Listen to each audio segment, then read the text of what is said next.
and welcome to 540 Studio Beyond Season 5, Episode 4. Hello, everybody out there in YouTube land. Hope everyone is doing well. Oh, right. Well, we are also on Twitch. So, hello to everybody out there on Twitch. Because I've recently gotten a lot of new followers on Twitch and met a lot of great people out there, especially people who react to music. And I hope my mic is sounding fine. Hope I am on the right microphone because I am on my other computer. I don't use other computer anymore because I'm nice enough to give that to my wife, so she can also has a so she also has a PC that she can work on. Hope everyone is doing well. And unfortunately, Tom seems to be a little bit busy today, or he would be here, especially for one of the news we're going to talk about, because he is one of the biggest Spawn fans that I know. But other than that, at least, I got Spada Chris, the defender of the multiverse here. Hello to you, sir. Hi, folks. What's up? How are you doing, man? It's been a while. How are you? What have you been up to? Work, and taking care of Tabletop Junkie. Yeah, because he's a little baby, right? Who needs to, if he's one of those people that if he didn't have either Mrs. T or myself, he would be walking around without his head. Exactly. And of course, as you mentioned, Tabletop Junkie. How are you doing, man? How are you doing? What have you been up to? Well, just working, got a new job. Was doing fine, got some bad news today. We're not going to go into it. You heard the drama earlier. The audience doesn't need to know. Yeah, just know that Tabletop Junkie is doing so bad, he canceled all the rest of his games for the rest of the year. Yep. We're not even finishing Season 2 of Summer of Siege. No, I hope everything will work out at some point, man. And it all revolved around a freaking cheesecake. But yeah, it's all God, if that was a thing, that would be the easiest resolution. I would eat the cheesecake. That way, it would be removed from temptation. But there's this other issue that I've been trying to get with.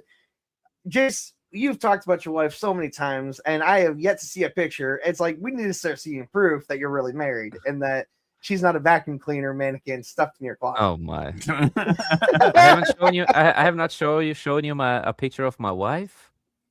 No, you talked a lot about her. Yeah, and stuff like that. I mean, and it's cool. We all know that Mrs. T exists because of the amount of times that she's been on Table's games. But with you, on the other hand, it's kind of questionable. We don't know. Questionable, yeah. Hey, me and my wife, we did a live stream on Facebook. Well, we did karaoke. She's either a vacuum cleaner in the closet or she's the washing machine.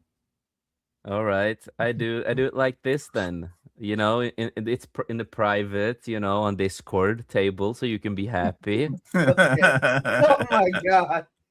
I was kind of kidding, but. Okay, yeah, I know, but I'm gonna take it seriously, man. All right, there we go. That's my wife. It's my wife. So yeah, she's real. She's not a vacuum or anything. Oh, that was funny. But no, man. I hope everything will work out for you in the end. Praying for you and all that. Good news is I just got some good news, but it's not the resolution we're looking for. But it's not a resolution at all, but it is the next step in the right direction. Unfortunately, this may not be resolved today, but I will take any minor wins I can get. Okay, exactly. I'm not going to say, well, I asked for a resolution, not a minor win. I'm not going to say that. Like, that's not how life works. You'll get your resolution, but take the wins when you get to them, because you're not always going to get them. Sometimes the win is the only win you're going to get is the resolution. And until that happens, you're sitting here pulling out your hair and stressing out, causing your lifespan to get shortened. It is not worth all that. So I muted myself when you guys were talking and you were introducing Chris. If you're wondering why, that was why we did get one minor win. So I got one ace in the hole. I'm just waiting for the main one. You found another cheesecake. Yes, thank you. No, I did not find another cheesecake. That would be the resolution. I will also take this as a minor win. The fact that I finally got to see that Jace had a wife. To make sure finally, yes, finally. because we know how AI is nowadays, and I can show you. I can show you pictures. I Hey, screw this guy, man. Come on, come on. Again, I can show you pictures of many wives I made. Oh. Should I show him? Should I show him the picture of Karen Holt? Chris knows what I'm talking about. Oh god! I actually make AI live action pictures of my characters that I play and my solo play. All flesh must be eaten. Yep.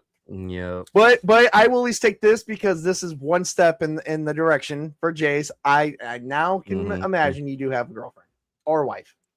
Oh, that's a wife, yeah. Girlfriend, wife, same thing. Yep. Let's see here. There's more proof just for fun. Whether you got a girlfriend or a wife, they both got your balls and her purse. Or in your case, the one nut. You went there, eh? Yeah, I did. I'm sorry. Just be careful not to enjoy too much time with black. Jace, if you can see my face right now, this is the face of every married man. I just want you to know that. I want you to remember the face of every fucking married man. And look at that, Mrs. Tabletop. Like I have. Oh, yeah. See, when you're married, you think marriage is gonna be this great thing. You'll be like, you're married now. You're not gonna be needing this. And she pulls off your penis, and she's like, if you want it, it'd be in my purse or in the refrigerator. What the heck have you been smoking today? It's an actual comedy skit done by I can't remember who it's done by, but I remember it was a comedy skit, and someone did an animation for it, and you literally see this woman pulling off a censored penis, and it shows the different locations that she keeps it. But then you see him talking to his best friends on the phone. It's like, yeah, I'll ask, hey honey, can I take mine? The guys are taking theirs. Oh no, I just wanted to. No, I mean, I don't really need it. I just, I just didn't want to be the oddball out. Okay, it's like, yeah, she says there's no fucking way. Yeah. And then he's asking his friends to kill him. He doesn't care how his life. That is, but you know what? That's married life. That's just it. Yeah, but me, I like to say, I'm happy. Crazy I cannot try to do a more PG show when I have you guys here. Yeah, it does not work. I'm on Rumble, so yeah, I know you're a Rumbler. With how many times that YouTube is going after tabletop creatives? Yeah, he needs another home. Yeah. No, I've seen a lot of people do that. I've seen a lot of people go over there to play games also, so it's understandable. I only left because I made a song. I made my own song, and they sent me a cop. They didn't send me a warning. They sent me an actual strike. Really? For a song I made, and I proved that I made it, and they refused to remove the strike. Really? That's why I left. Yeah, no, that sucks. That sucks. But no, as long as you're more, as long as Rumble works for you, that's the most important thing, and it seems to. And I hope you grow. I hope it is growing faster and faster there. I'm kind of at a stalemate, but that's just because I can't stay with it I can't get on a routine with it right now.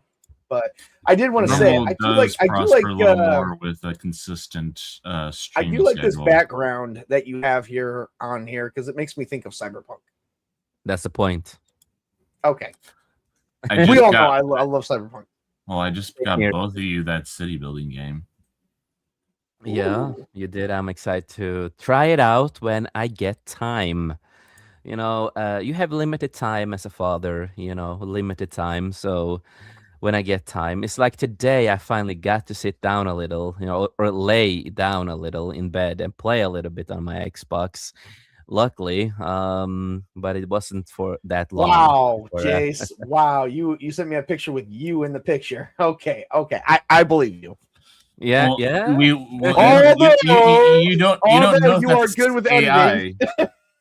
You don't know that's if he's just AI'd a picture of himself with some girl. I was going to say, although you are really good with editing, I do give you props for that. Now, see, yeah, I don't know if that's a diss with your integrity or if that's a compliment to your editing skills. Because if I go with the compliment to the editing skills, you got a compliment. If I go with the diss towards your girlfriend, then that just like this is a no-win scenario. Hey, me and my wife. Did he send you the picture of him with the Danish girl, or did he send you the picture of him with the Slavic girl, or was it the picture with the Latina girl? Chris, we all know that none of that is real. This is I know. Yeah, I can't tell you. I know. I've seen plenty of pictures. Okay. I'm friends with him on Facebook and everything, so I see all of his pictures of him and his missus. Wife. Yes, and our kids, and we post. We post sometimes, I've been posting recently a lot of my kids on, my private story for friends and stuff. We recently we were out, got haircuts, getting freshened up, and I saw all that. Yeah, and went to the playground and all that. And that day we were out for so long that when I got home, I was dead. So a lot of things I wanted to do. I wanted to clean. I wanted to do, a lot of stuff, and I just had to go to bed and just like I'm dead. I'm dead. I just need to sleep. It does happen like that. It does, but it's still wonderful. It is worth it in the end of it all. It is worth it. And right now, we are trying to actually give some more courage to our eldest son, because he's such a great singer. Everyone in this family is a musician. We all are talented musicians. My wife is a beautiful singer. My eldest son, he's a fantastic singer, and he's so shy when he sings. But when he is in his room and suddenly starts singing, I'm just like, he has this unique voice that I don't hear a lot of people have. And it's like a little bit musical in it, and it's just like really beautiful and just naturally talented.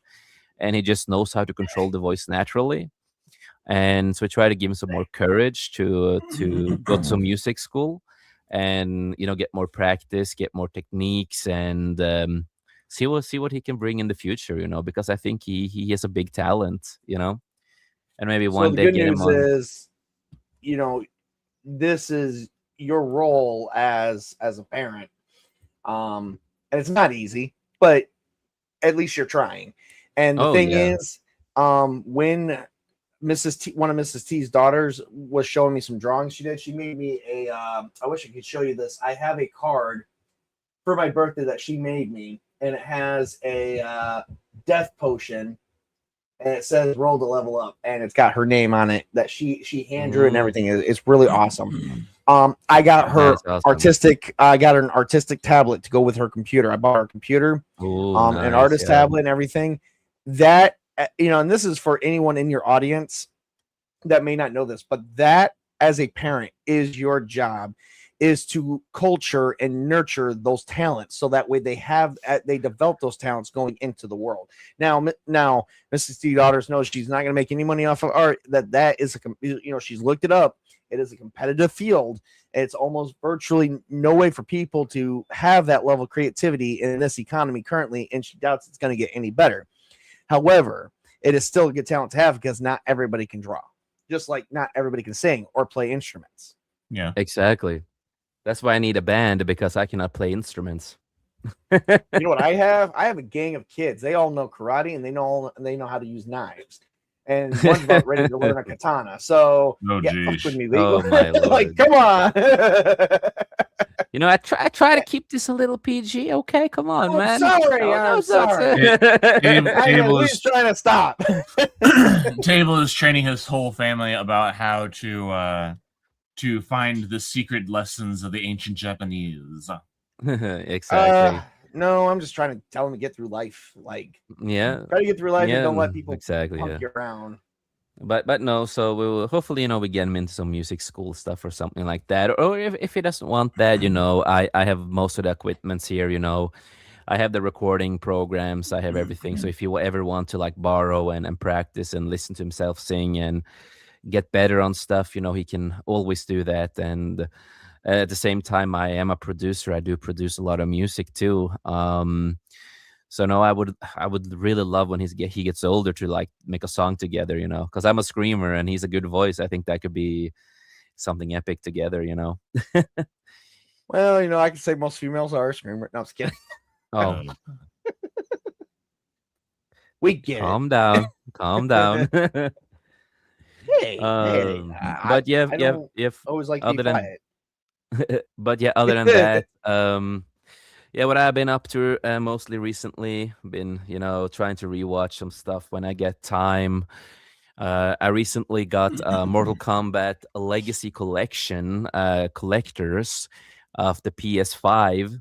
I don't own a PS5, but doesn't matter because I do own the game on Xbox too. But I did get a collector that is in my shelf of a good friend of mine here in Norway. Gave it to me. Okay. Um, Too bad and had a PS5 is going down the drain with Sony. Oh yeah.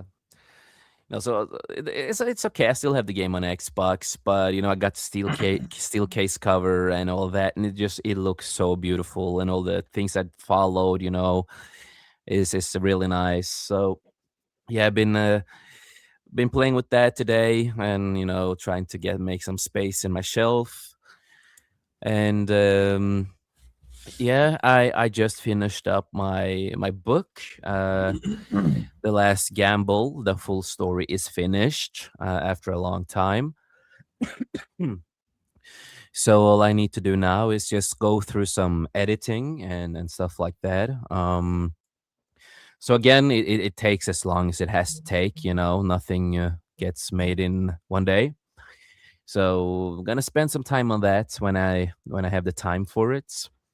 And then back in when it's August, I'm finally coming back to make more music and continue a lot of the band's music, and a cover that me and Sir Talks a lot is also part of. And also we have a celebrity in the song too from Norway, who is a doom and slash black metal artist, because it is Håkon Didriksen, aka Memnok, who is from Abyssic. So he was, nice enough to borrow his vocals for the cover I want to do of one of their songs, and got some free will to like rewrite some of my own lyrics into it, and to make it like a reimagined cover of the song. So I'm excited to finally, get back to that and finish that.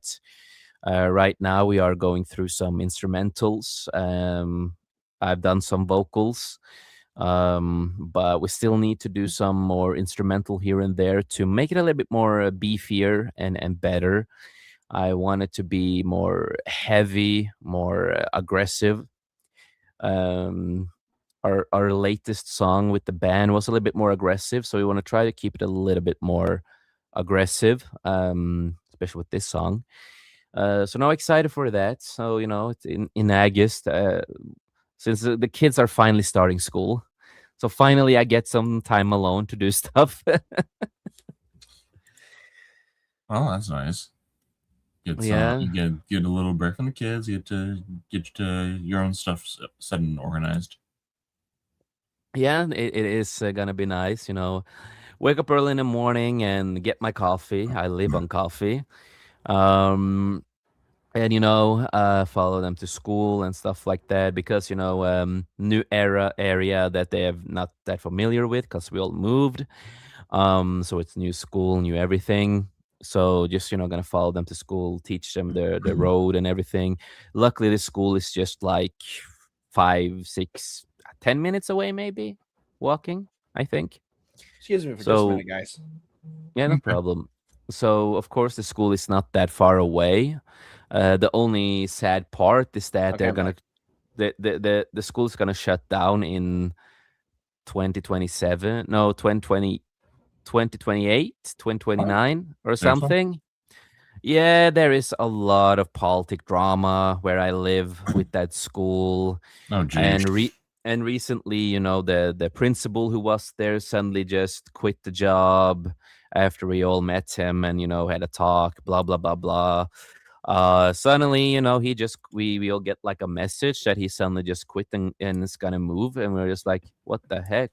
He did like a whole sales pitch and try to like work so people would actually like the school, and suddenly bada bim bada boom, he quits and moves.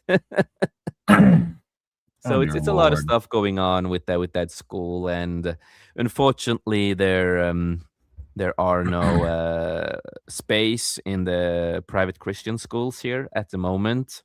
That sucks. And there's also, of course, stupid rules here in Norway. They don't want your kids to go to school a little bit far away, and the Christian schools are not that far away. It's just the city over. It's just like it's just a bus we used to have drive. that in the we used to have that in the US. But then I believe it was Chris, you can correct me if I'm wrong about this. It was like I think the late 80s or early 90s they invented the school of choice program to where if you lived outside a district, you can take your kids to school, but there will be no busing system for them. However, that program has been re-advised in my area several times because the only way you can go through the school of choice and almost never get accepted is for various used to be for various things. Now it's like almost never gonna, like they're always accepted. Okay, There yeah. was a time that the school of choice would not accept certain kids, and it was very discriminatory and whatnot. It was, I believe, after 2001, they actually revised it to where we can't do this. If there's a good reason why they need to come to this school, we have to accept the children as long as we have room. Yeah, I unfortunately don't know much about that. I do know that there is a push in the United States for school choice to be implemented across all the states. Some states do have school choice, which is basically the policy of instead of so here in the United States, public schools are funded through tax dollars. If you live in a certain location, if you are within a certain location, if you are in that school district, you are taxed, and that tax goes to the school. Even if you know that it's only in a few states. It's Michigan's one of them, but it's only also in Indiana, Florida, Oklahoma, and North Carolina. That's it. Yeah. But the school choice programs, instead of what they're trying to do is instead of the tax that tax dollars going to the school, it's going to become a voucher that's then going to be given to you, and you can take that voucher and your child to any school of your choice. Wow. I know one revision they made was the free lunch program. Even if you went through the school of choice, you were not applicable for the free lunch program unless you put your kid in the school of the district you're living in, because that's how our taxes work. Is you pay the city that you live in and you pay the state.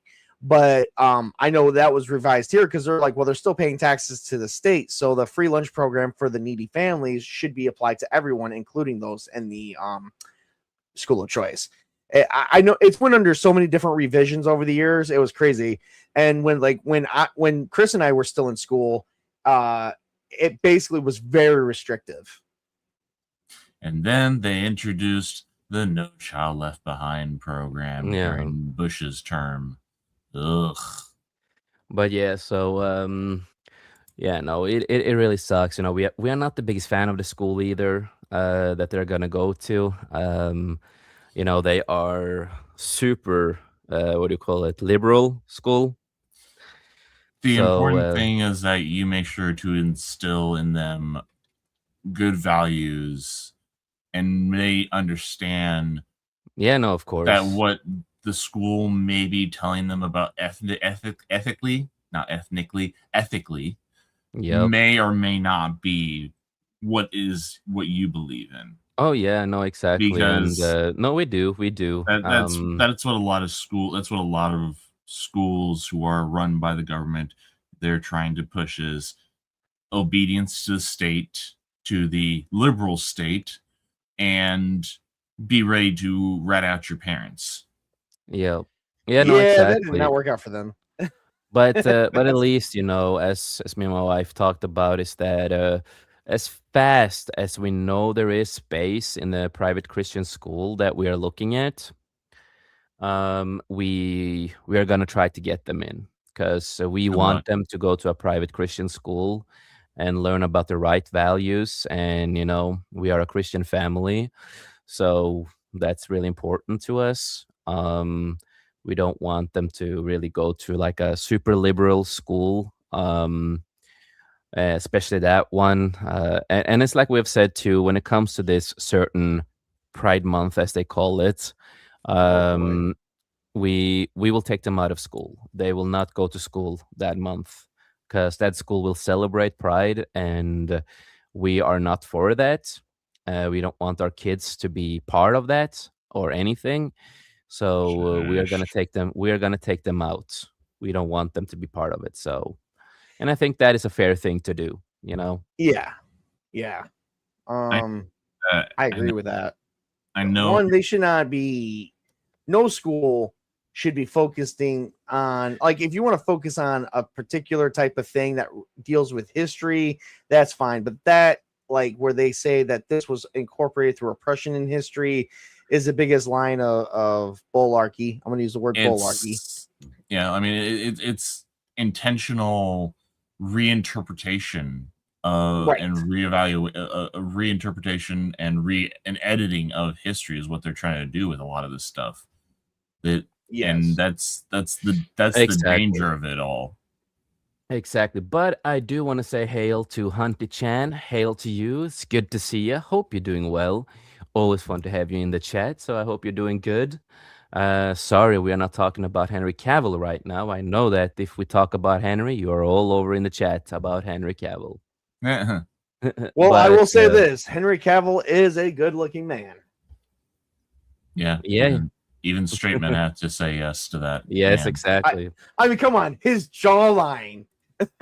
His jawline is like Yeah, I edge know. cut. Yeah. It's like somebody cut him out of a piece of paper, and he's perfectly cut. Like he was sculpted. Oh, I thought you were going to go with He's I thought you were going to go with the granite allegory. And No, and we I mean, either way. all our us straight people, we're always jealous on him because he's everything we want to be. He's fit, he's a geek, he's he's everything, just He has women drooling after him. yes, he has money that Yes, we there's a need. lot to be jealous. There's a lot of jealousy to be had there. But you know what? I'm not jealous of Henry Cavill, and I'll tell you why. Because Henry Cavill does not want any of his fans to be jealous of him. They just, he needs he is like, I want to just have my fans just support, and he does understand the love, but he's like, I don't want everyone to be jealous of me because he's like, I had hardship in my life and stuff like that. I've witnessed an interview with him. The guy's been screwed over by freaking by Hollywood. I mean, he had such a promising career, and he got snubbed by them. They purposely screwed him over. And yeah, good enough for him. And such a talented actor too. He's now he's now a dad. So yeah, congratulations to him on that too. And Hunter said, "Good to see y'all," and good to see you. But no, exactly.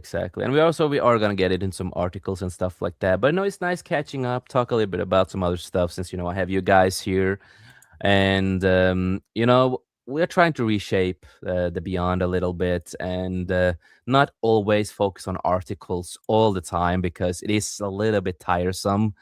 Well, I especially remember when we started it. Yes, it was yesterday. So no, we've been trying that a little after we came back, and as I have announced earlier on a previous show, is that yes, we're not going to stream as often as we usually did, and also I am on limited time and stuff like that. Again, dad life, and also I try to keep my business up with working at film editing, video editing, and all that kind of stuff, and it's a hard business. Still, there's so many editors that you have to fight against.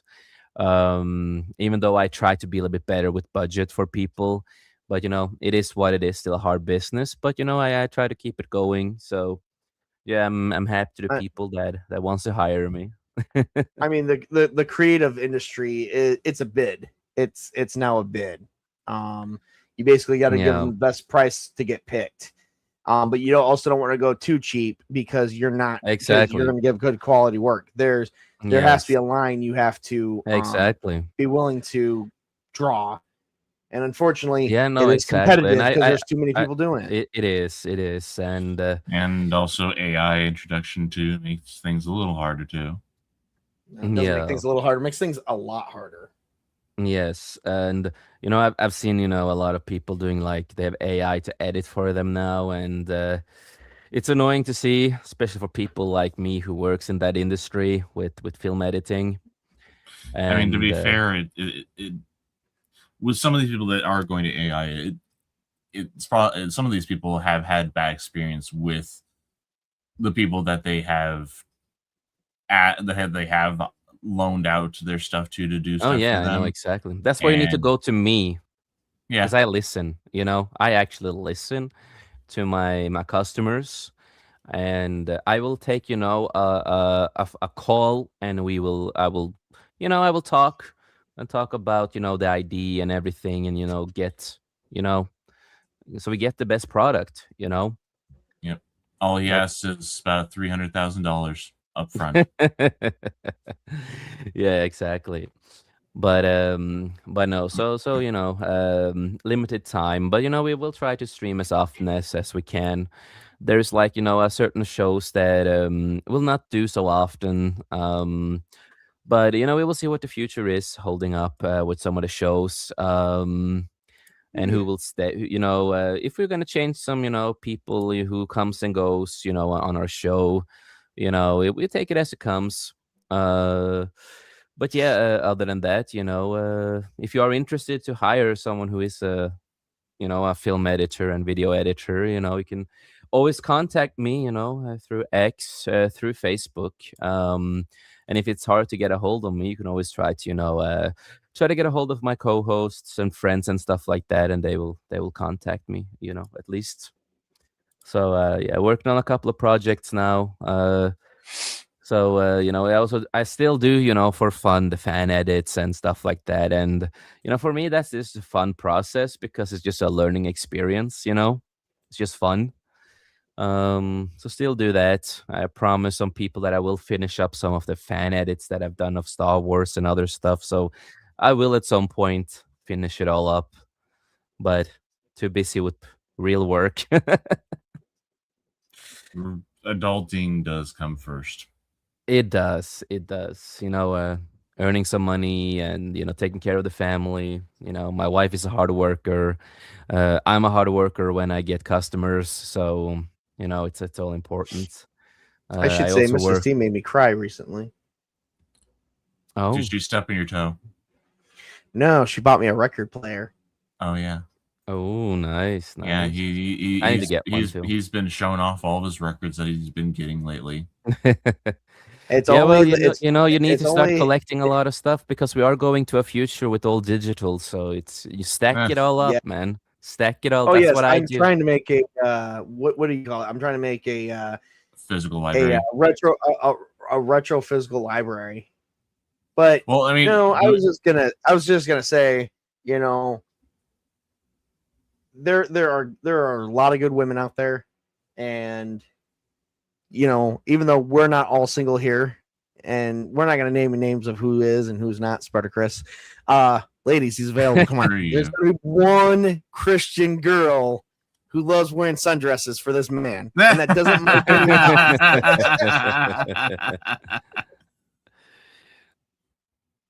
Of course. There's got to be one 1950s person out there. Come on. Come on. Come on, man. I mean, for me, I'm gonna say I'm one lucky man. You were lucky to find Mrs. T. Oh God, I was, especially at the moment in time where you were at the time when you found her. Yes, and you guys remember that because I first met you guys when I went down that road. Yep. Yes, I remember well. But everyone deserves to be happy. Everyone deserves to have of a partner course they do. that matches their energy. Exactly. That's the most that's important, man. That's why I'm also happy I met my wife, and the way we live and the way we connect, and it's amazing, man. Of course it is. It's amazing, and everybody deserves to be happy and have that one person that they will be with for the forever person. So I hope that will happen to you, Chris, soon, and everybody out there who is single. I hope everyone will find happiness. One can hope. As I always say, God always has a plan, so be patient. Well, meanwhile, he has a plan with two guys in a room with him, so I guess that's not too bad. And other than that, I do want to say hail to Christian Delorme, aka Vinyl Revival. So if you are on Rumble, he's also our Rumbler, like you at Table.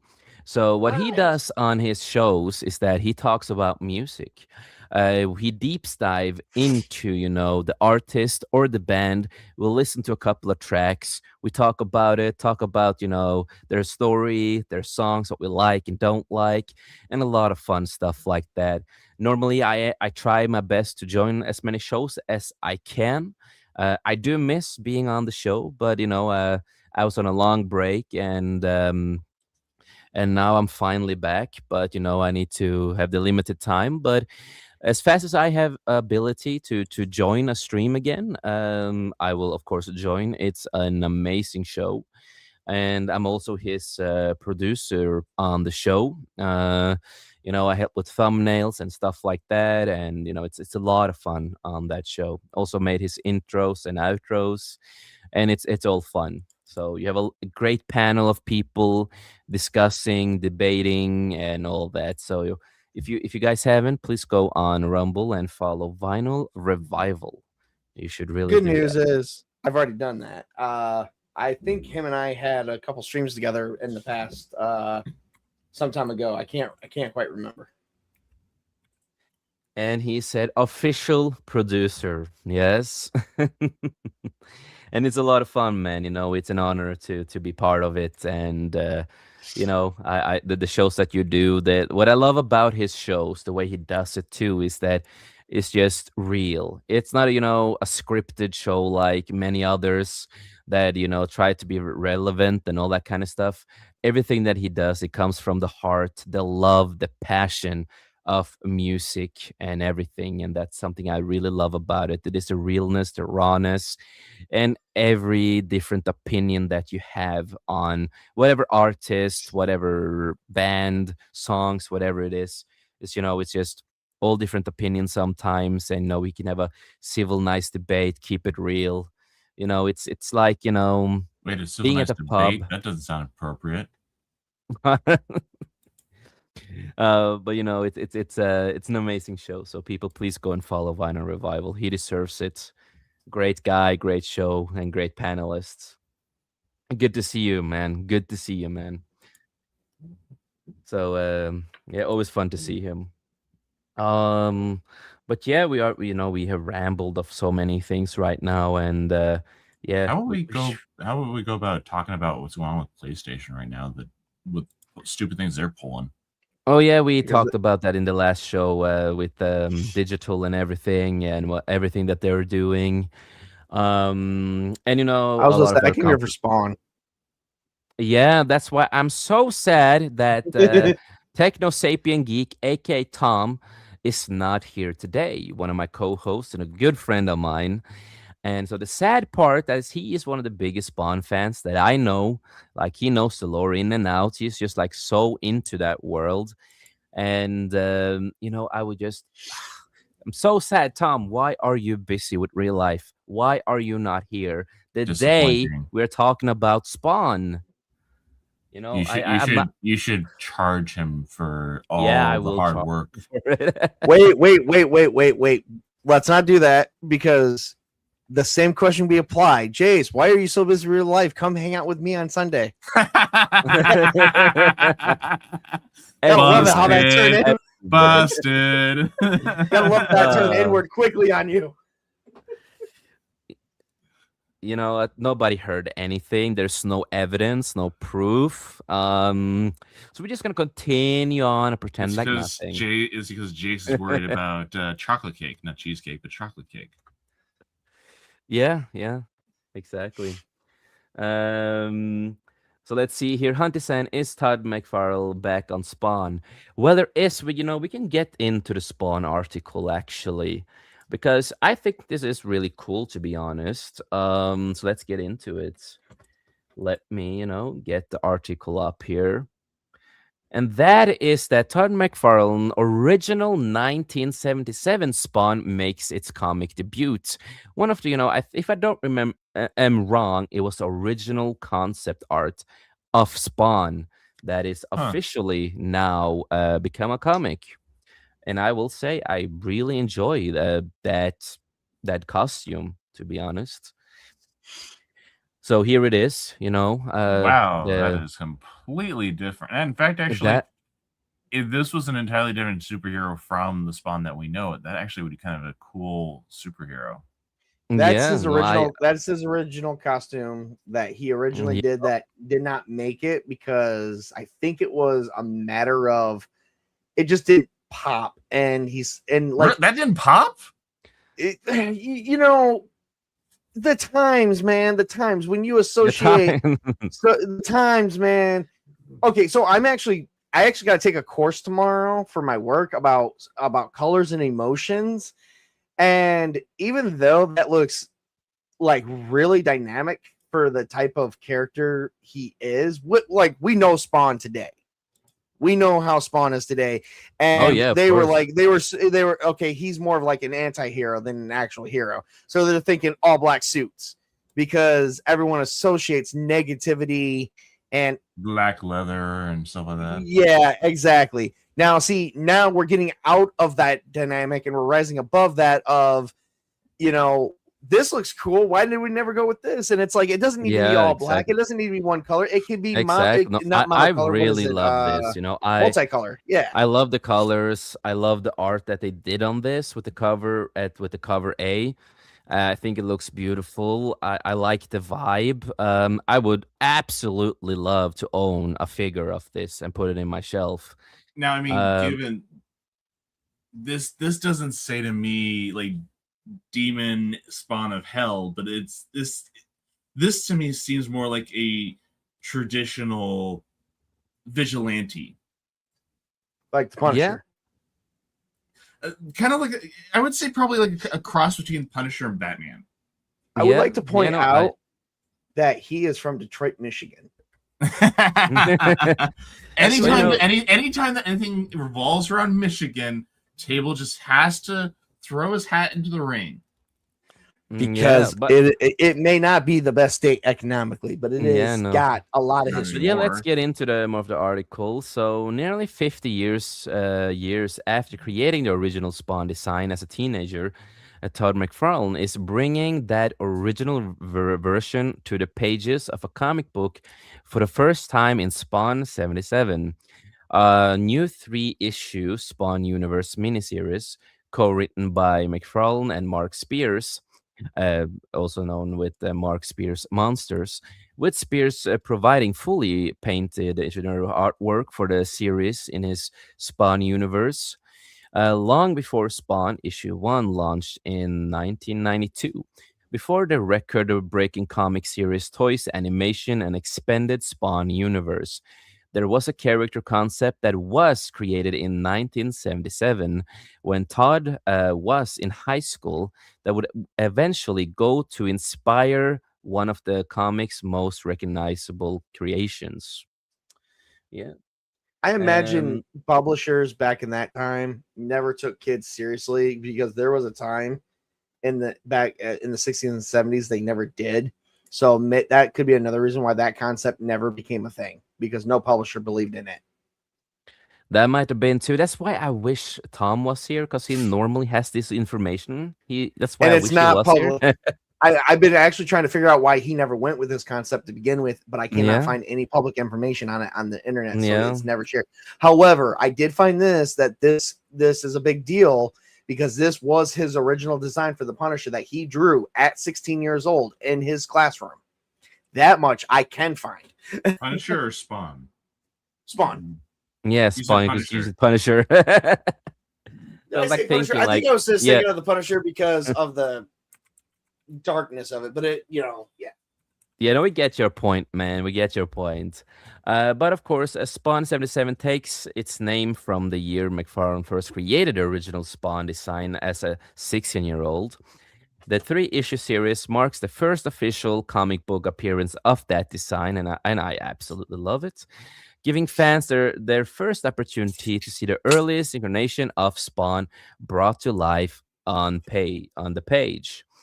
Developed by Mark Lafon and Spears, the series introduced a completely new character and story rooted in the Spawn mythology, exploring the dangers that can come with knowing too much.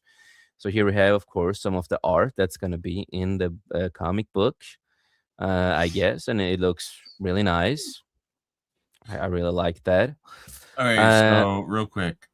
So the reason why he didn't stick with this idea is because his idea for Spawn, I guess, changed. The original concept was supposed to be a sci-fi man from Earth, a science fiction kind of style from outer space, but he changed it to a character from the pit of hell. So that's why the concept shifted. Oh, that makes more sense then, yeah. I don't know. I think I want to know more about this Spawn because we've already had that story the more Spawn than a few from times. Space, or whatever Alien this Spawn Spawn. is. Yeah, from the looks of it, this is like his original concept was Spawn from space, an alien. Yeah, no, of course, I don't know all the lore behind Spawn other than, the comics, movies, the stuff I've seen through the years. That's why, again, I say I'm so sad Tom is not here because he would just lecture us on everything that he knows as a Spawn geek. But of course, the debut issue will launch with an exclusive lineup of covers from McFarlane, Spears, artist Emma Rios, including multiple covers based on McFarlane original 1977 design. Among them is a newly redrawn and recolored version of the original artwork of McFarlane. No, I'm actually really excited for that, to be honest. We don't need to read everything because we get the point, but I really like this suit. This is just, an amazing suit. And I love the art. This is the art that I really appreciate, this kind of unique art and all that. It's definitely got a Punisher mixed with Spider-Man, mixed with Batman and Doctor Strange. Yeah, no, I was also totally thinking, understand. yeah. I'll go with that. And I just want to say this, something I've been missing with comic books for so long now. I rarely read new comic books anymore. There might be like once in a while I read something that looks interesting. But one thing that always annoys me or pisses me off sometimes, because sometimes it's really hard to read the comic or finish it because the artwork is so bad. I am sorry, but the story can be interesting, but the artwork is just so bad that it's hard for me to get through the comic. It's just like I don't understand where they get certain artists from, but they're just so bad. And then sometimes the artwork is good and the story is shite. Exactly. So I've been missing, really good artwork that really drives me into the story. Because when you have a comic, I work with a lot of also other comic book creators now. I've been sitting down learning a lot more about the world of art, the world of comic books, and you really want that feeling of the world. You really want that the pages of the comic to really hit you, to be like, I love this, I like this, you want that feeling. Good example, you want that feeling for people who loves Star Wars. When you see Star Wars for the first time, the original, right? You want that feeling when you read a comic, the good feeling, the excitement in it. So just looking at these pages, it gives me that fulfillingness, of excitement. I'm like, ooh, this really pops off, man. The colors are right, the drawing, everything, design, it's perfect the way it is, and highly excited for this. I am absolutely gonna get the issues, the 3 parts. I'm absolutely gonna get them, read them, put them on my shelf. Um, so no. So let's see here. So I guess this what he said was going back to my roots of when I first developed Spawn as a high school kid. When I was just beginning to feel deeply passionate about collecting comics and being able to use some of those ideas now 50 years later, is really a personal treat for me, said McFarlane. To be able to do this mini series alongside super talented Mark Spears will only make my enjoyment that much more special. Mark has been one on the top of many fans. Wish to list to see more of his artwork. I love the artwork; it's just amazing artwork, and we're all excited to show the readers what we have been looking at from Mark this past year. I promise he will not disappoint anyone who is a fan of quality and sophisticated artwork. And just looking at it, it does the job. Exactly what I want it to be. Um, Known for his acclaimed horror work and sought after cover art, Spears steps into a new role with Spawn 77 as both co writer and engineer artist. Working alongside McFarlane, Spears brings his own interpretation to the original design while helping shape a story that expands the mythology surrounding Hell Spawns. So now I am really excited for this. Look at this artwork. It is an amazing. It's just amazing artwork, man. Mhm. And also looking at this, I get a little bit, Kind of makes me think of a video game a little bit, like a yeah, pixelated video game. exactly. Yeah, exactly. Get that feeling, and I get, the colors also gives me, like you said, tabletop. We both love cyberpunk, so the Oh colors, yeah. gives the cyberpunk vibe, and Now I'm I kind love that. of disappointed that he didn't come out with this a little sooner, but I think it, Yeah, right. Yeah. like this would have been something good, Everything has especially its during time. right. Well, Cyberpunk was new. Well, you know what? That's probably the problem because Cyberpunk didn't really become too much big until after the 80s. And because really what kind of blew up that was Neuromancer in the 80s, as well as Mike Pondsmith's Cyberpunk 2013 and 1984, I believe. And then it didn't become big, and then it got even more bigger in the 90s. So you're right about that. Everything has its time. This Yeah, character here everything looks has like its time. Hot Rita Repulsa. So we're gonna go around a bit around the table about the art at least. Chris, so far of what you've seen from the comic books that's coming out with the art and stuff like that, how do you feel about it, man? It's interesting. I would be very interested to see more of this. Yeah, no, I totally agree with you, man. What about you, Table? The same. I'm ready. I'm ready for Spawn 77.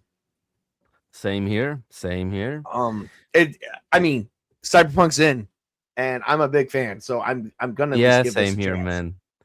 So, of course, Spears added, getting to work with Todd McFarlane is the main reason I wanted to work in comics. It's nice. I read every book, watched every video, and studied every panel he created. He inspired me to become both a writer and an artist. And with Spawn 77, everything feels like it has come full circle. Creating new characters within the Spawn universe is something I dreamed about ever since I picked up Spawn #1 off the rack at my local comic book store. I miss a lot of local comic book stores. I wish we could go back to more local comic book stores. Sadly, Yeah, There's a small bygone revival in age. my area. yeah. We There don't in is a Norway. We small don't have revival. much, unfortunately. There's a small revival in my area because there was a comic book store that closed back before COVID, and it stayed closed all throughout COVID. It was like 2017, it was closed indefinitely and cleaned out. Well, the original owner went back and repurchased his shop and basically got back into the same building he was and reopened his comic book store there. It is now opened every day and it gets a lot of business. Other people are trying to do it too, but there's a lot of that going on. It really sucks for like people like Gary from Geeks or from Nerdrotic, because he lost his store and everything. Yeah. Yeah, no, exactly. But yeah, so no, he continued, I can't wait for readers to see what we have in store. No, I'm excited for it. So Spawn 77 number 1 arrives in comic shops in September 2026. I really do hope that they will get this in Norwegian comic book stores. I really hope, but well, Outland, as the comic book stores are called in Norway, the biggest ones, they kind of sucks. They kind of sucks. We don't get much good stuff anymore there. Once in a while, but we will see. If not, I have my other ways to get it. But the extra length, 64 pages debut issue. It's a lot of pages. That's really nice. I like decent pages, decent amount to get a good full story. Yeah. Will be able for $16.99. Additional information and cover reveals will be announced in the coming months. So we have, all the covers coming out. Cover A by Mark Spears, cover B by Mark Spears and Todd McFarlane. So we have like the whole list here. You can pause the stream later if you want to, get through all the covers. I'm highly excited for when all the covers come out and see the different artwork. And if I really like the story, I'm a collector, so I will probably try to get most of them just because it's how it is to be a collector. And here we have some more art of it. So again, it looks badass. It's good art. And he also again gives me that cyberpunky style, and I'm all in for it. Yeah. It does. It's called Cyberpunk 77. It has a huge 80s feel. Yeah, exactly. And of course, it will also be, available in digital platforms also for people who wants it digitally. I am more of the person who likes to have it physical. But as to the people who want the digital, you can get it too, of course. Normally, it is cheaper if you are on a budget, of course. But if you don't get the physical copy, people, you're just catering into the elites who just want to make you rent everything. Joking. Yeah, exactly. Well, partially. Yeah, right. But no, highly excited for this. Looking forward to this. So I just, I'm just waiting for the first issue to pop out, and I am gonna check out Outland and some of the other smaller shops we have in Norway. See and try to follow up if they get it or something. If not, I have to go through Amazon or other places to get it. But it doesn't matter. I will get it one way or another. And I love a lot of Spawn stuff. I do, but I do want to say this is the one that it's been a long time since I've been really intrigued by comic books, and this intrigued me. It does the work I want. So yeah. Yeah. There is a dog playing with a squeaky toy. Or is that Chris? Yeah, I heard that. Midas is just having some fun. So any final thoughts about the new Spawn? Actually, I don't really have any thoughts that you would say. I really just can't wait to see if it gets released, and once it does, I definitely want to see more into it. Yep. That's all I'm going to say on that matter. Yeah, and according, to more of the information, look, also it's gonna be a new character at the same time. It's not going to be the character we are used to. So that's going to be interesting if that was the right information. Because there's so many characters that has been spawned, the Hell Spawn. So we also have like a manga version of Spawn with a different character.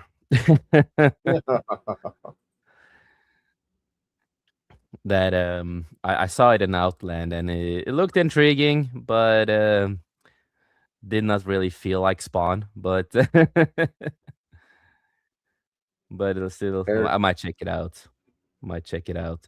And I'm looking more at some artwork here, and one of them looks like a really horrific death. I am on the image official sites, and they show one more picture. And now I do want to say this death does not look nice.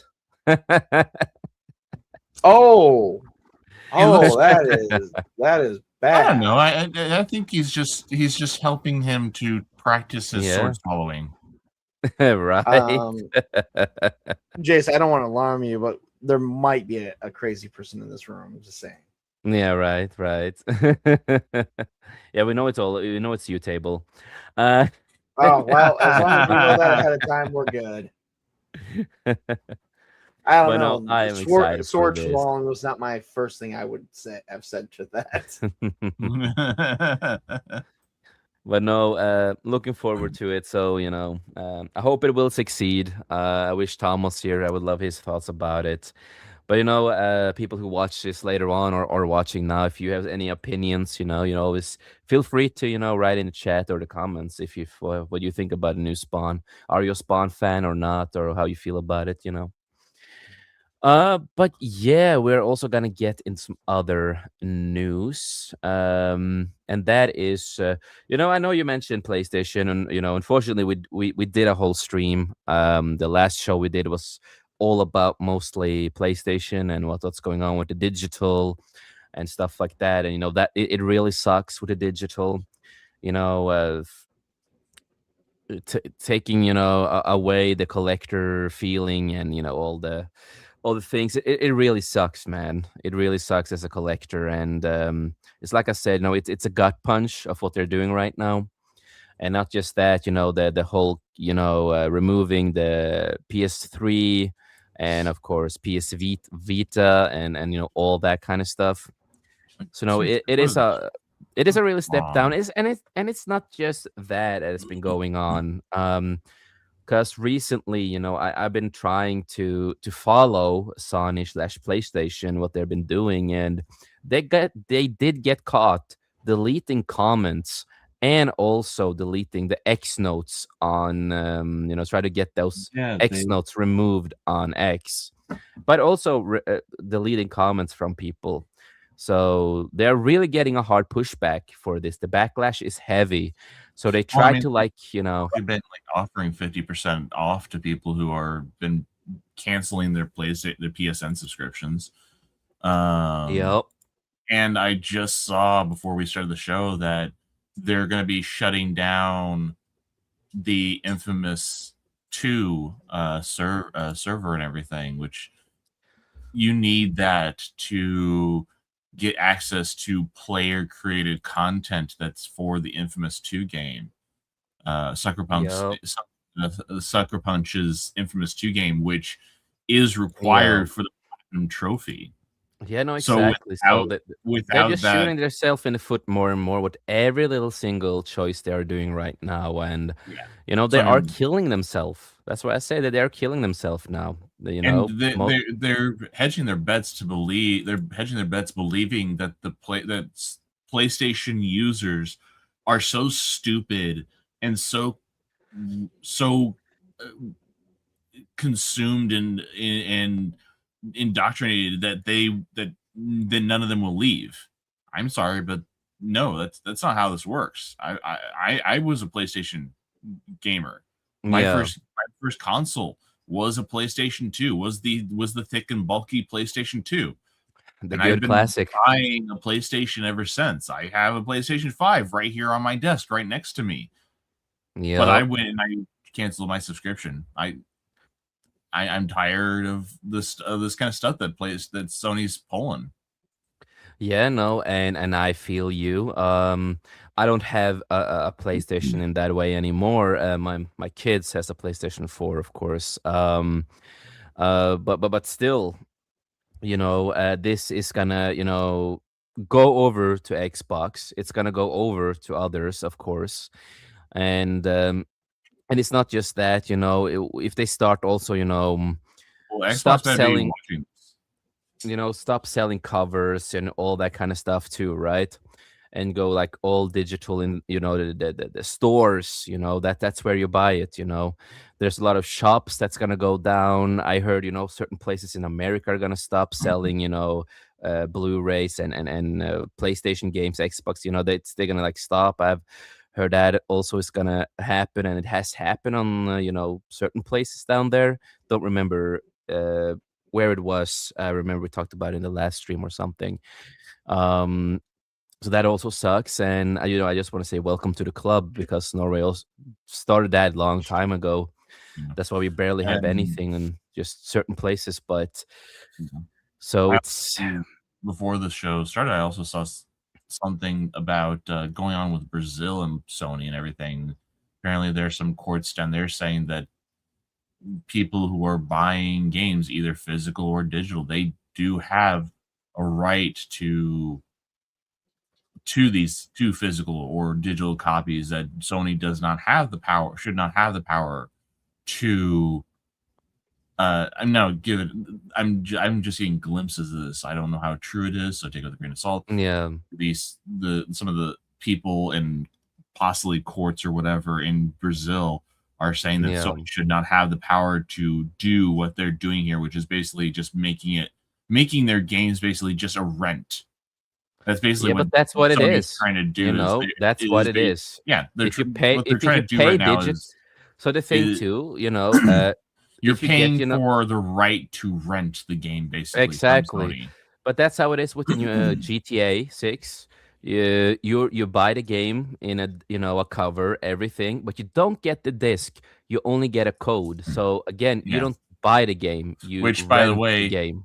remember, you have to go onto your PSN account and basically download the game within a month period, or else you lose the game.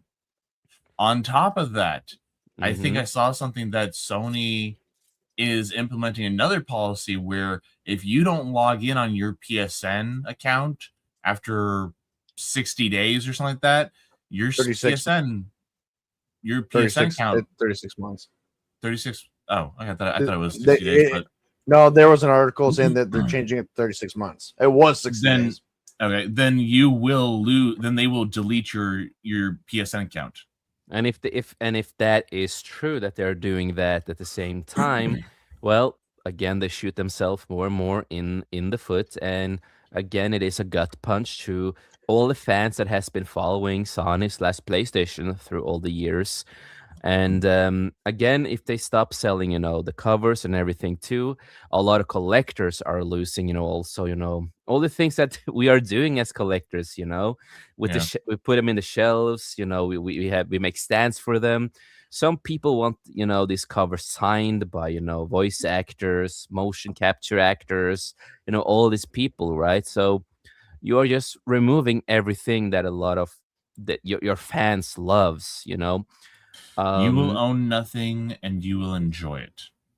exactly. That's what they You said can't take back my in the day. craziness. I own it. And Hunty said, I heard also they shut down the PS Store for, yes, as I mentioned earlier, we talked about this on a previous, on episode 3, we talked about this. And they are closing down PS3 and PS Vita.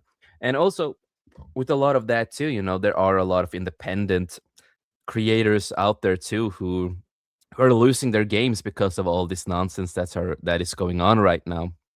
And Because that's that's another thing I saw, is that we're, and again, Xbox better be paying very close attention to this, because if they at all pull anything like this, same thing's going to happen to them, and they're already going through a lot of issues now. yeah, and Actually, we I are going to get thought into that. I was about to say I think Xbox is done after this year.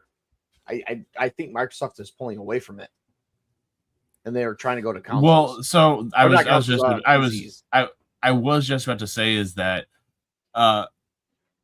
now what Xbox is doing is Microsoft is doing, they're letting some of their sub companies or some of their branches to spin off into indie development, basically letting them go off to become their own indie companies again, or for the first time. Whereas with Sony, they're just closing down those their subdivisions.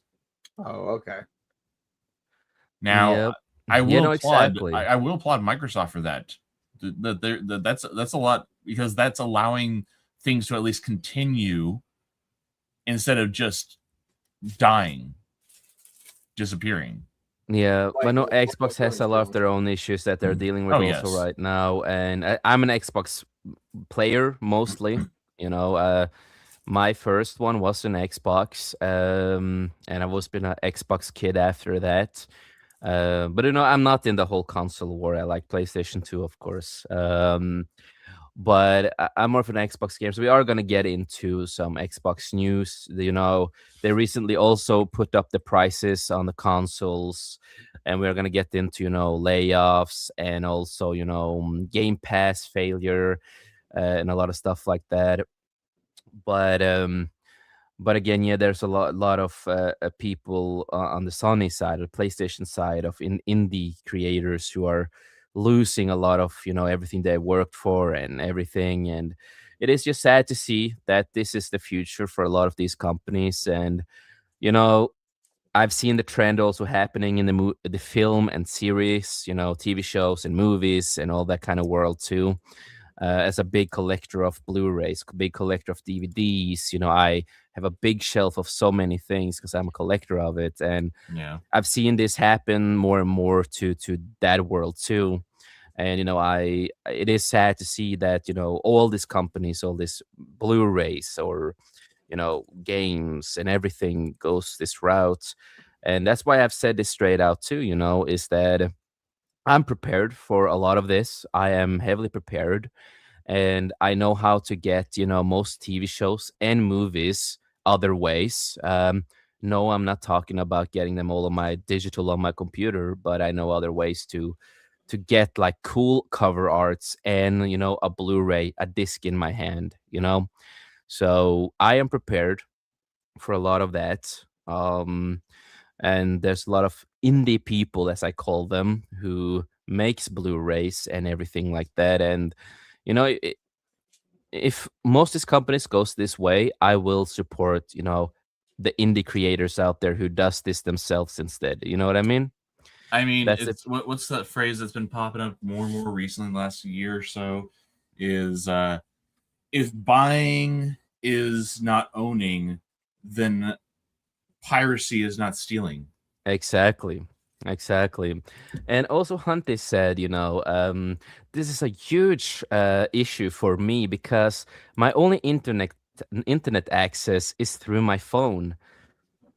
Yeah, for a lot of games, that's gonna be, newer consoles, for example, that's gonna be a little bit issue with certain games. Especially also with the sizes of the games right now. Also, that's a big problem. A lot of these games do not really need a lot of these sizes that they do have.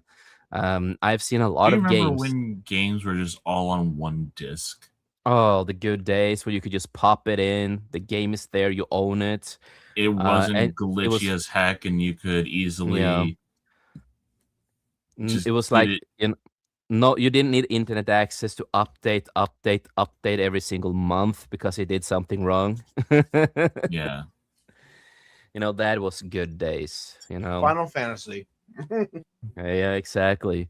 No, that's why I encourage people out there, if you stand against this, as a collector, as a gamer, as a person in this community of that kind of stuff, fight against it, let your voice be heard.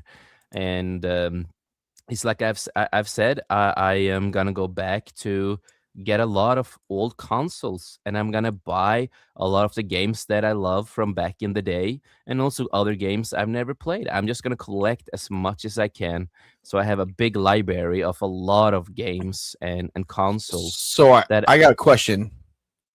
Since you're doing all this retro stuff here, and AI is becoming a thing, when Skynet takes over, we all have to go to Jace's house because he's going to be the leader of the resistance.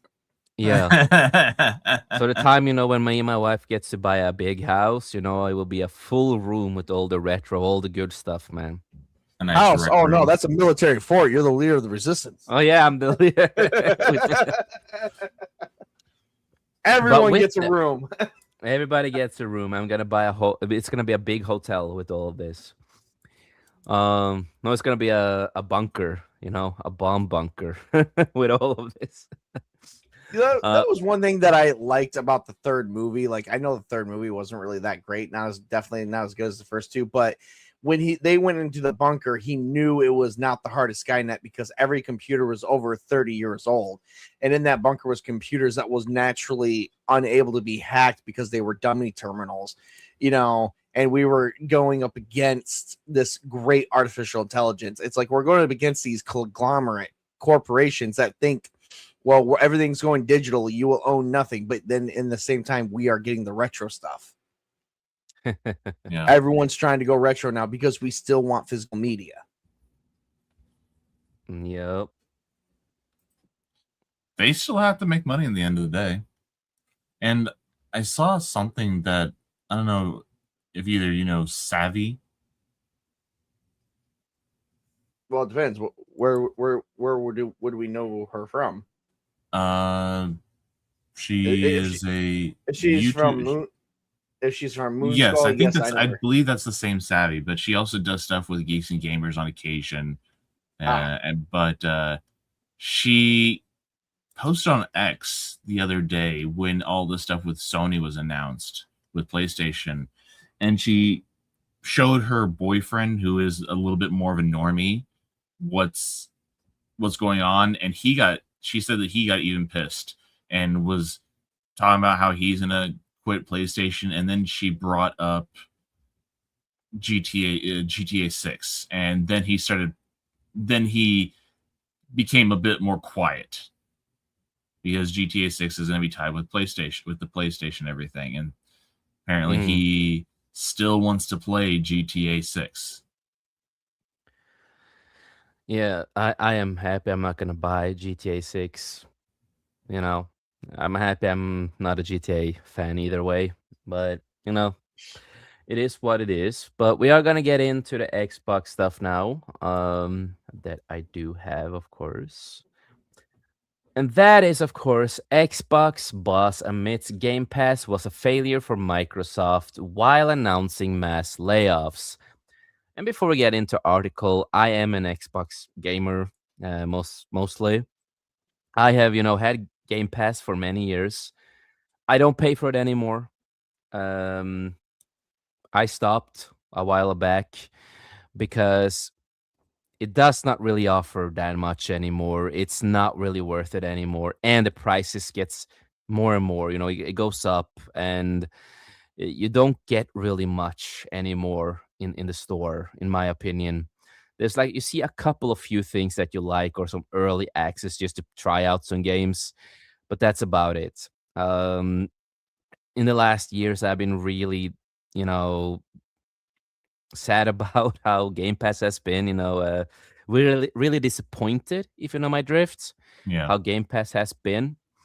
And as an Xbox gamer, I have seen, Xbox go really down and downhill. And I know, the new person here who is, the leader now of Xbox. And, she made some people hype. Some people made them hype. She made some people hyped and, said some stuff. And then suddenly, all this stuff are happening. And I'm just like, yeah, that's how it is. I kind of expected it, I'm not going to fall for the trap, Yeah. And it's like, yes, I would love to believe her of everything that she says and promise. I would love to. but it's not the first time, as a gamer, that we have seen this trend happening on PlayStation, on other consoles, everything. And just I did not go in that trap like many other people did. So I'm happy about that. But Microsoft Gaming Division is undergoing the biggest shakeup in Xbox history. According to the company's new leadership, the business model that bet on Game Pass, multi-platform, and a broader portfolio of content ultimately failed to deliver a healthy business. It didn't sound so good, did it? With the, bet on Game Pass. Yeah, no. Really did not go well. As a part of sweeping resurrection, Xbox CEO Ashara Sharma announced that approximately 3,200 employers will lose their jobs by the end of the fiscal 2027. So again, a lot of people are gonna lose their job. I feel I feel bad for a lot of those people losing their jobs. It's it's not a small layoff this time. But at the same time, is that you gotta ask yourself is how many of these people participated in the system that caused them to lose their jobs. Because remember, we had about 10 years or so of these gaming companies wanting to socially engineer us. Yeah, exactly. No, that is also true. In that kind of sense, of course. So, but of course, we don't know all the behind the story of why and this and that, of course. But again, Asha, again, she proved that she lied on a lot of other stuff that, Shocking. Yeah. The company is also spinning off or selling multiple studios as it attempts to reverse years of disappointing financial performance. Yeah, again, Xbox hasn't really done well for a long time now, and it's understandably so. Even though I am an Xbox gamer, but it is understandably so. Xbox says it's not healthy. In internal memo released alongside the layoffs, Sharma offered one of the clearest acknowledgments yet that Xbox aggressive investment strategy failed to produce sustainable businesses. Like business, yep. So, rather than blaming any single decision, the Xbox CEO pointed to a combination of Game Pass expansions, multi-platform publishing, hardware subsides, and massive investments in content as contribution factors behind Xbox's weak financial position. And again, I repeat myself, Xbox has been doing poorly for so long. And yeah, I have no faith that they will do anything better. Again, she promised this and that and bet on this, the whole thing that she talked about on that thing that she did. And again, do not trust them. Something, always will happen. Don't go into the trap. So this is an important email I sent today to all my employees at Xbox. We are beginning the most significant restructure in Xbox history. After careful consideration, I've made the difficult decision to reduce our team by, again, 3,200, next year. This will include our business. Our business today is not healthy. We're operating at margins at 3 to 10 lower than comparable platforms and publishing businesses. A 3-step plan to reset Xbox. She can try to reset how much they want to. Still not believe they're gonna, do it well. They've tried to fix Xbox many times and failed every time. These are the wrong people to be doing this. Exactly, Chris. Exactly. This reminds me of that corporation that went under. I'm not sure what really happened behind Which closed one? doors, but Which one? It's many. You need to be more specific. One of the very first ones in the early, early 90s, I think it was called Enron, where they said they traded energy, but then it started folding up, and there was a mass email sent out. This person sent out a mass email that he's going to be cutting some of his people loose before he did it. I wonder how many of the workers were sitting under their desk wondering if it was them. Because you're basically being told without being told that, hey, I'm cutting the workforce. You guys are going from 3,200 down to less. So some of you guys are getting cut out. It's like, people were scared before he came in. Yeah. But I mean, as I was saying earlier, is that these are the wrong type of people to be running these companies. These are number crunchers. These are lawyers. These are accountants. They're not creatives. They don't know how to actually run a company. They get to these positions because they know someone that they scratch their back, and they scratch that person's back, and this is them getting their back scratched back in return to get into a powerful position like this. And also, I'm going to be probably labeled a little racist or something like that, but a lot of these companies are getting taken over by Indians.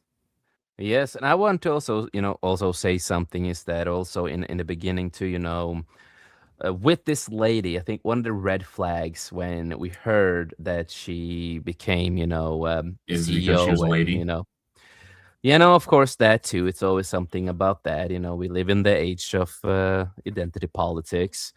But she was also, the president of Microsoft Core AI. And so she was really, supporting the AI in gaming and stuff like that. She was part of a big, stuff like that. So again, it was a little bit red flag from the beginning. Not just because she's a woman, but it's also identity politics. So it's kind of two reasons. Yeah.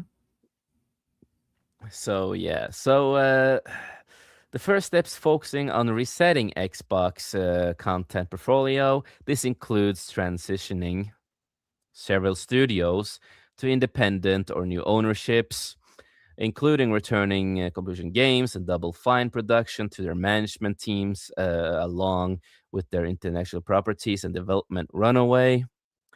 And I just wish we got some better people that run the Xbox or these companies, Ninja Or Theory. better qualified people, because if they're just if they're just accountants, like Chris says, they're not even qualified to know who did what and how good they were. They don't know what they're looking for during their evaluation. They just know where the money's at. Yeah, I mean, not to put accountants down or anything. It's just that's just not the position for you. Your job is to be a number cruncher, not to run a company. Right. That's what accountants are. That is the base definition of accountants. Chris, I agree with you on that. They should not be in a position of power where they're getting rid of people who had creative influence. Their issue is the numbers are not right. But what they're not including, they're accounting for the creative background. They're not accounting for, did they market it good?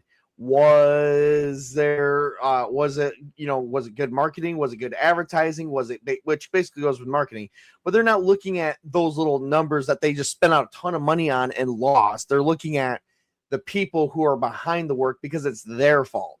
And once again, it's like they're pointing fingers. But they didn't know where else the failure is, because in the entertainment industry, it's not just about the creative work. It's about, did you advertise it? Did you do this? Was it good editing? Were we qualified enough to? Right. But and you know what? At the same time, they're letting go people who was told, let's do this, because right now the creative industry has a big problem. They want to appeal and also to diversity. I do want to add this, more information about her, and with the red flags and stuff like that. It's the same thing, she also got a lot of backlash that I totally understand, is that she came out herself and said that she is not really a gamer. she's not really into that gaming Yeah, thing. here's the issue again. Yeah, You put exactly. people that are not interested, that don't have any familiarity with the sort of company that they're being placed in charge of, and you're expecting things to improve. Exactly. So again, the things that a lot of people are praising her because she's a good talker. She's a good talker. That's She's a it. good butt kisser. Yeah, Oh, good. exactly. She can talk her way out of a paper bag. Congratulations. Can she talk her way to the public to buying the game that's there? And if she can't, and if she's not that good, that's fine. She's blaming the creative background, not the real reason that it's the problem. And no a real good chunk of the investigations actually time being it done on this. is. They've lost money and they're cutting people. There was no real investigation done. No, and on top of that is like what you were kind of touching on, but also an extension of that is a lot of the time, a lot of these issues, besides them being number crunchers, people who are in the wrong position at the wrong time, the people that are getting cut are the foot soldiers, not the generals who made the decisions that did all of this. Yep. Which is sad because it gives the generals time to go, oh my God, we screwed up, and they can fix their mistake or make it or make better decisions going forward. But the people that was told that you do this or you're fired for insubordination, they're getting cut either way. Yeah. They're losing their job because they would have lost their job if they didn't do it. They did it. They're still losing their job. So also, it's just bad management. So of course I have the information here. Also, I just had to double check so I was not wrong because I remember reading about her when she took over, and she never had a real Xbox account before January 15th of 2026. She is totally the least qualified person ever. So I had to be sure. So I had to double check it. So she never did game testing. She never did any type of marketing. No, she sat in the office and told people what to do. So this entire colossal failure could have been her. She's the reason. Possibly. Yep. No, so again, she was part of the whole AI core thing in Microsoft and all the things that they do. That was her main thing before she, out of the blue, became a CEO for the whole Xbox brand, I mean, let's look at it like this. Jace, your biggest strength is editing. You're a really great editor. Chris, you know a lot about history. You're a history teacher, okay? Me, I know about tabletop gaming. But if we put Jace in my position, and I go to Chris's position, and Chris goes to Jace's position, are we going to do a good job at that? I mean, to be fair, you're also well knowledgeable in history too, so. I kind of think you're the better one, though. I mean, yes, you are right, but I think you're the better one. He is the defender of the multiverse. It's his damn job. Yes. But I was also using that as an example. If we were all trading positions, it would not be as good, as yes, that's the point. So here I think the difference between us and them is that we would at least try our best to become knowledgeable in the position that we're taking over, not just immediately say, hey, we're going to change everything about this company to fit what I believe right now, instead of me just learning about the company that I'm taking over. Which is a good reason why I'm actually proving that this argument or this debate that we're having right here is she's the least qualified person. Exactly. There's proof right there. Exactly. But yet she's taken no accountability for the failure. So I will give them more information so we get the full story with the whole thing, because I have it here right now. So I can read it properly. So again, gamers discovered the precise date by tracking her profile history, noting that the very first achievement unlocked on her newest Xbox account was logged on that day. Again, this was roughly 5 weeks before Microsoft publicly announced her promotion to CEO of Xbox on February 20th, 2026. Achievement, thank you for making an Xbox Live account? Yes, You, right. you gotta also wonder is you gotta also wonder, is it she that made the account, or did a subordinate make the account for Exactly. her? So here we have the context of the timeline. So we have it, January 15th, 2026, account is created and first achievement is earned. February 20th, 2026, Microsoft officially names her the new CEO of Xbox. February 21st, 2026, Sharma publicly shares her gamer tag on social media to build trust. That's how it is. Oh, hey, look, Yes. guys, I'm a gamer just like you. I'm here to build some trust with you. Thank It you. kind of And you unlocked the achievement. You created an Xbox Live account. Officially awarded you some month on the 15th of that month in 2026. Okay. At this point, I have to play the Seth MacFarlane's joke of Scotty trying to tell the captain, I'm giving her all she's got. And he's like, Scotty, it's okay. And then he just keeps going and going. He's like, at the very end, he's like, Captain, I also have to let you know we're out of lithium crystals. We can't fire the phasers. I've lost all credibility, haven't I? So it's basically she created the account to have credibility. I don't know what credibility she actually has because she just made that did account. respond. So she tried to respond to the backlash.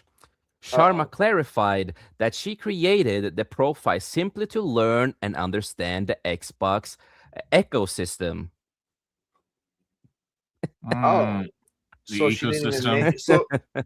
so she didn't even make the Xbox account to appeal to gamers or to try and learn more about what she's.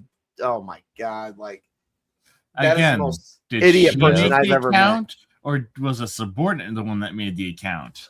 Exactly. So that is again the context to why I was suspicious from the beginning when she got hired to be the CEO.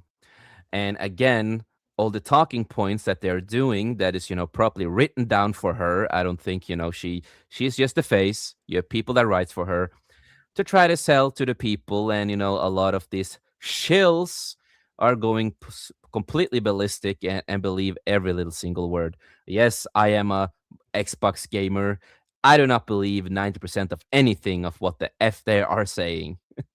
I believe them when I see it. Shocking. Very shocking. So yeah, this is the woman who controls the controls Xbox. Who is not really a gamer. She did mention that, she got some achievements in Halo and Minecraft. That's about it. In Minecraft, for the love of was God, it in was Minecraft. it was one of her achievements. Thank you for logging into Halo and having your first play session. Seriously. Well, that's the information we did not get, but well, the point I'm making here is she has no credibility. I don't even know if she knows what she's doing. Wrong person for the job. Yeah. Yep. So again, that's why I have a lot to say about the Xbox. But yeah, continue with this. Of course, Ninja Theory. They've done some stuff that people like, some stuff that I totally don't like the remake of Devil May Cry, that does not exist really. But I don't think idiots. anyone like that because I hated that too. Yeah, no, exactly. But will move to new owners with funding to complete their current projects. Border researchers across Activision, Bethesda, Blizzard. Yeah, Blizzard has a lot of their own issues too. Bethesda too. Activision also. All these companies have damn issues. Actually, I think they all just went sideways. They all went sideways when they should have went straight, looking towards the future. They went sideways. Oh, because they wanted to appeal to a modern audience at the behest of Sweet Baby Inc. And other companies beautiful like Sweet Baby Inc. that loves to comment gentlemen, every little single thing that happens. They are the meme of the internet. But hey, I gotta let you guys go. I gotta get off to work. You guys have a good night, okay? Have a great night, Table. See you later, man. See you later. You too. Later. So yeah, they went sideways, and that is completely right. And yeah, let's continue. And other units are intended to refocus resources on a higher priority projects without canceling any publicly announced games. The second step targets Xbox platform operations, with which Sharma have become overly complex with as many as 14 layers of management in some areas. I don't even think you know anything about the Xbox system, Sharma. I'm sorry to tell you. I have more achievements on the Xbox, and I know more about the Xbox than probably you do. I am sorry, I but would say, not. yeah, probably. Um, that complicity has slowed decisions, blurred accountabilities, and made it harder to deliver for players. Sharma wrote, as we reset Xbox, we simplify.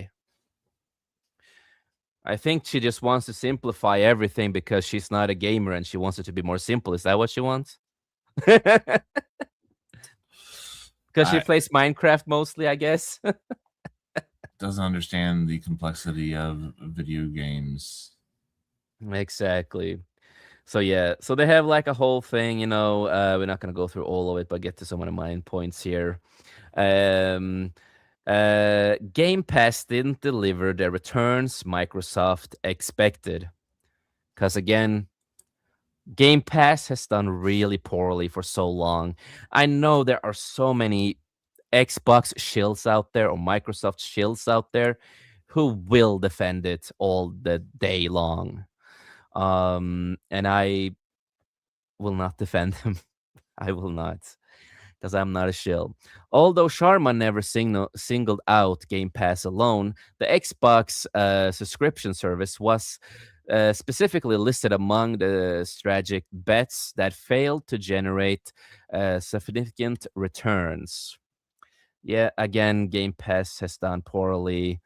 I don't see the point of actually using Game Pass anymore. I lost all interest for a while ago now. The only good thing about Game Pass is like the occasional free games that you get from it. I think Once in a while, it's like I said, there are once in a while you can find something that interests you and stuff like that. But there's not really that much. And they have all the tiers stuff now and the prices, and it just gets worse and worse each year with that whole thing, man. It really does. And it really sucks. Ugh.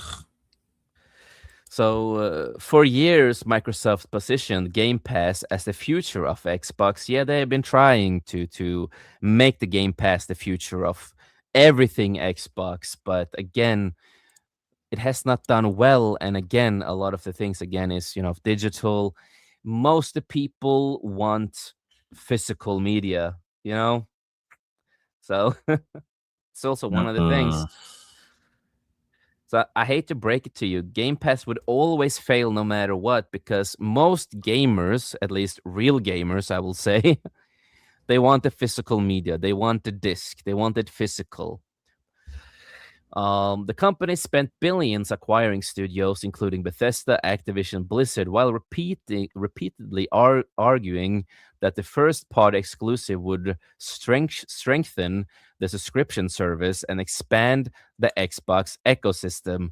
Yet a system that the new CEO wanted to learn and didn't know anything about before she joined. So yeah, it's not going well for her either. She doesn't understand the system. She wants to learn. So yeah.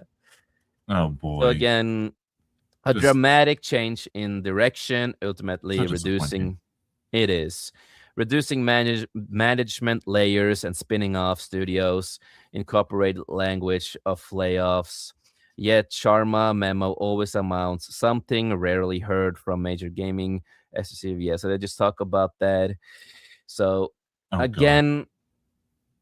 I'm not surprised of what she's trying to do. They have their talking points and all that kind of stuff. But my biggest point is that if you are a Microsoft person who loves Xbox, do not believe the words that they're saying. And you have to think about who is running it and everything like that. So Chris, what is your thoughts about all this? again, it's just this is the wrong person to be running this company, and she should not be in this position. All she was brought in was for DEI hire, and also from the looks of it to mess around with AI stuff for the company. And yep, we don't need that. What we need is we need creatives. We need people that actually know how to run a company, and people that want to entertain us, want to yep. sell us a product that is going to entertain us. And I found this little picture that I'm sharing right now just out of the blue. Settling for anything less than the real thing can be a bad idea.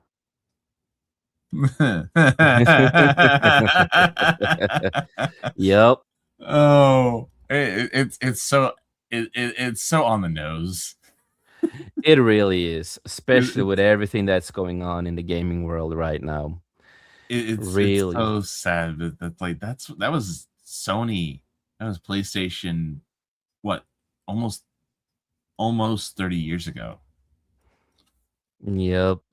So again, I have a little bit, more information here on the side about some of the, the massive job cuts and all that kind of stuff. So of course the 3,200 layoff, in July now. Sharma announced, the cuts that eliminated roughly 20% of their roughly 20% of the entire Xbox workforce. It's a lot, Wow. man. 20% of the entire workforce on Xbox.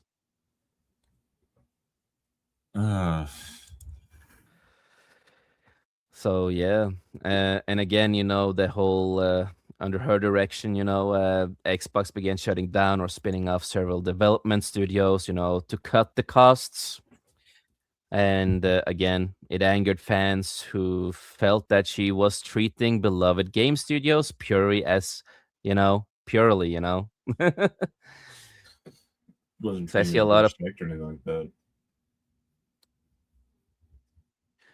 So again, her AI background is a big problem for a lot of people there. She, is heavily involved with all AI. And again, I don't have an issue with AI except for when it's being used overly done with no real need to. yeah. And of course, she started talking about people who are racist. Obviously, because that's what these people do. If Yep. they aren't winning the argument, they have to resort to making claims like this. Yeah, no, exactly, man. And again, she also removed major titles, with the day one for the base subscription tiers. So if you are a base subscription on Xbox, you don't get the day ones anymore. You have to pay like the highest price. So again, Game Pass sucks for many reasons. And again, they altered the prices. Again, the pulling from funding, and practically, alienating the core consumers of Xbox. They don't want customers, they want blind consumers. They don't want to entertain, they just want to sell you things no matter what, even if it's a pile of shite. Exactly. Exactly. And I still play Xbox. I still will play Xbox, but I will not buy any, what do you call it? When a new Xbox comes out, I'm not gonna buy that, if you know my drift, right? Uh, I'm not interested to really buy any new consoles. With the prices that is now for Xboxes and PlayStation, and for the future of those consoles, the PlayStation 5, the price has really not gone down. And certain places, if you live in Norway, it's just gone up. I know certain places, other places in the world, it's gone up. Uh, the Xbox still it's not cheap. The newer consoles will not be cheap. Practically, you can just buy a good computer these days that can run anything for you. And some computers, you don't need to have the strongest computer for most of these games. Most computers these days can handle most games these days. Yeah, and I If you mean, get a I've seen reports being made that PlayStation users are looking up or trying to find people that can help them hack their PlayStations so that they could expand the number of games that they play. Yeah, no, exactly. And it's understandably so that why people want to do that, you know. Yeah. Oh, have you seen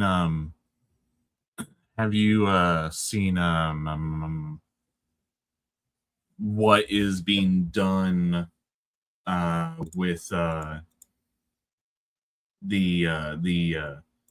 God, my mind just is going blank. Assassin's Creed Black Flag resynced. I have not followed the remake, of it. I know it came out. I have a couple of friends that was excited to play it. I'm going to share with But what you. is going on with the game itself, I don't know because I don't follow that game. I did not care much for the remake in general. You know. So this is Oh the price for my the base lord. game. This is the Yep. price for the deluxe. This is Yep. the price for the DLCs. Yes. So the Again, DLCs yes. alone are so much more than just the base game. It's almost $30 more than the base game. Yep. But that's how the companies rules these days. That is how they are these days. This is why we talked about why we love the old days. We did not need to worry about all of this. Now you have to buy everything to get something. And it's like I'm always using the newest WWE wrestling game that came out. You buy the full edition of the game. You get you're supposed to get every little single thing in the game, but you don't unlock it. You just buy it, and then you have to unlock it in the game itself. So you can choose to spend real life money to buy, coins in the game to unlock it earlier. Or, so they did the whole thing, pay to win. Even if you paid that much money for the full version of the game, now you're not going to be able to unlock it. You still have to use real money. And not just that, they're adding more and more DLC stuff to the game, so you will buy a lot more. It's unfortunate. I mean, like used to that old fashioned meme from like just a few years ago is it used to be you would pay full price for the whole cheeseburger. Now you pay full price for the hamburger. You have to pay an additional price for the buns. You have to get an additional price for the condiments, for the cheese, Yep. the lettuce, if you're into that, or the tomatoes. And it's just like, no. Exactly. So no, it is a disgusting marketing what they're doing with that. And of course there are people who will shill for it and accept it the way it is. But I'm not one of those people, and neither are you, Chris, and many of us. We don't fall into their game with all of this. That's again, like Hunty said here, it's a big nope. And again, WWE proved it. The Assassin's Creed Resynced proved it.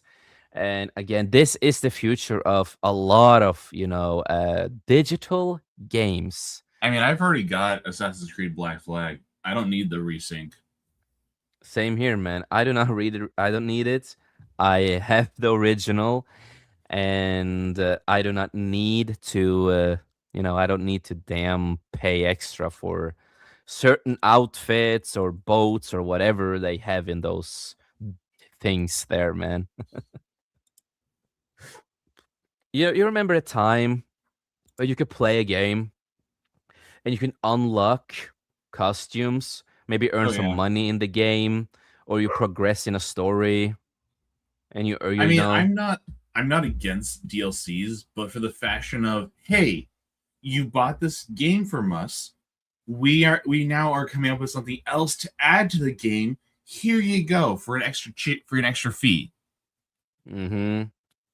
I'm not against that as long as it's an addition to the game, not something that you just cut out and are selling us later on. Yeah, no, again with I'm gonna use WWE again with the newest game. A lot of the things that followed, it's also basic move set of the fighters, like basic stuff, basic costumes, right? Nah, you're not gonna unlock it, man. Use money so you can unlock it earlier. Even if you paid full money for the full edition of the game. And then and then we are talking about WWE 2K26 Monday Night War Edition, the most expensive edition ever with the game. But you will not unlock the basic things you had in the game before. Mm-hmm. Spend Mm-hmm. real money Mm-hmm. so you can get the stuff you had before in the other games. I'm not for that. I am No. really not. I just, again, I am that gamer who wants to just put the disc in, have the full game, have everything ready in the game, and I like to unlock stuff. I played a lot of games that have started to do a lot of pay to win and get stuff. I played a lot of Smite back in the day. It's an MMO, player versus player. I was a veteran player on Smite. I used to love that game religiously. Um, Most people I know, they always just spent all the money just to buy, real money to buy all the characters, right? Yeah. And here I sit for hours and hours grinding to get money from the game itself, after winning matches, all that. I'm sitting there to actually grind to buy the characters I want. I don't want to just buy all the characters at once, for a big price of money. I'm like, no, I don't want to do that. It kind of loses the whole point of me playing the game. I want to have fun. I want to unlock these characters myself. We want I want to to. achieve something. I want to achieve it. I want achievements. I want to unlock stuff myself. I miss those days, man. So, yeah, I'm not gonna buy the resynced. If you enjoy it, you enjoy it. Spend the money the way you want. I'm not telling people not to do that, but I will say still, that you're being foolish, but hey, yeah, you are. it's your money. You do It's what your you money. You want. do what you want. The same I say with GTA. If you buy it, spend the money you want. But unfortunately, if you pre-order the cover and everything, sorry to tell you, but you ain't getting a disc. You're just getting a code. So what's the point? You can just buy it digitally on the store then. It's practically it. You just get a disc that really doesn't matter anymore. And the other problem too, you have to pay full price and you don't get a disc. You don't get the special features and everything that was fun back in the day. So you still pay full price for just the base game. Maybe some small things. Ugh. But it is the future, Chris. It really is, unfortunately. We at least had a fun time. It's just unfortunate that our kids are the ones who are going to be missing out on a lot of what we had fun with. Exactly. And no, a last stream, I used my kids as an example because they play a lot of games on their phones and online games, right? Mm-hmm. And they always asks us to use real money to buy things that are expensive in the game, in the games they play.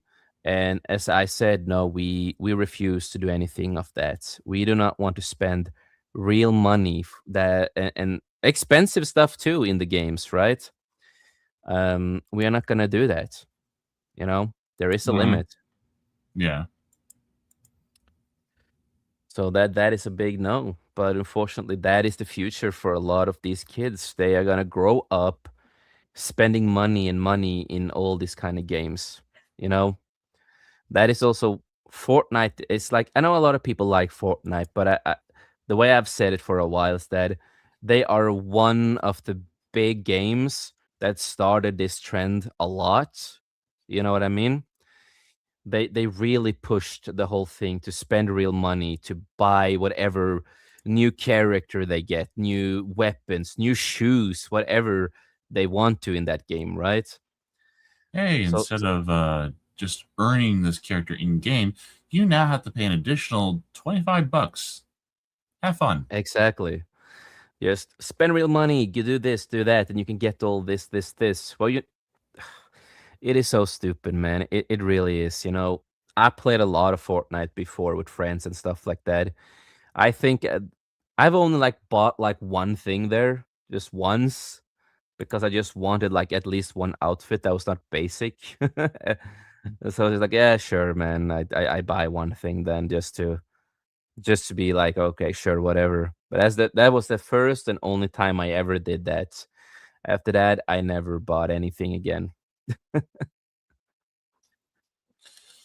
Oh. And you know that's also what SWTOR started doing, you know, heavily. That's one of the reasons why it's dying, you know. Yeah. So Yeah. and That's I sadly never got around to playing that too much. and now it's not even worth it anymore. Everything has changed. It's not the game that people used to love and cherish. It's like in the game before, not now you have to pay for like not real money, but like when you quick travel now, you have to pay credits, you know, in the game. Before it was Stupid. free to quick travel because you had the ability to quick travel. That's like an ability. No, no, no. Now you have to pay for it. I'm like, why, dude? And they changed the whole mechanism of companions. Y- You know, everything you have been grinding for years to make your companions stronger. Remove that. The stories are getting worse. Uh, you know, they said that Boardsword, the new company with the one of the original KOTOR and SWTOR creators, is in the game from BioWare back in the day. He's gonna change it. He's gonna make it great. He just made it. He just continued the bad path of SWTOR. So everything changed, and they became so heavily on the pay to have a cool lightsaber, pay to have a cool outfit, pay to have this, pay to have that. But you rarely get anything anymore. You know, I've been doing a lot on SWTOR for many years when a lot of these changes happened. You know, there's outfits you can earn in the game, right? And I've done like everything. And I feel like they have like removed a lot of these costumes and abilities because of that. They just removed it, right? So a lot of things you barely get anymore by progressing in the story. You know what I mean? So it really sucks. They just want you to buy costumes. They don't want you to find good costumes anymore. And this is the most effed up part that really annoyed me with the changes is that you are not allowed to really run in SWTOR if you don't pay a subscription. You're uh, not allowed to run in the game. so I'm like stupid. I'm like, what is that? And if you do have any good equipment you have earned back in the day and stuff like that, we say you get like you got like a good armor or whatever it is, right? You are not allowed to use it anymore if you don't subscribe. Pay real money to use the stuff you earned. So yeah. Ay, ay, ay. Just can we just rewind about 50, 20 years? Exactly. So no, it is a shame that it used to be my favorite game that I played religiously, and it became like this.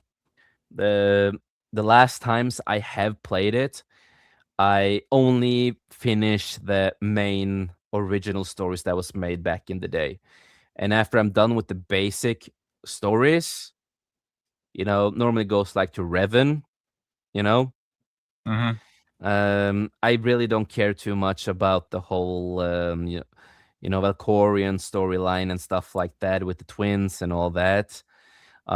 Because yes, it is a fun story, but the problem is it's just it does not feel like Star Wars to me. It feels like Game of Thrones, and the story is like so wish-washy back and forth with so many things that just did not really make sense to me with the storyline. And after that, it just became worse and worse and worse. And of course, they brought back, they brought back Malgus because they cannot keep him dead, even though he was dead for years. We get him back to try to get people back. Well, people hated it. They failed. The story was not good. That's kind of unfortunate.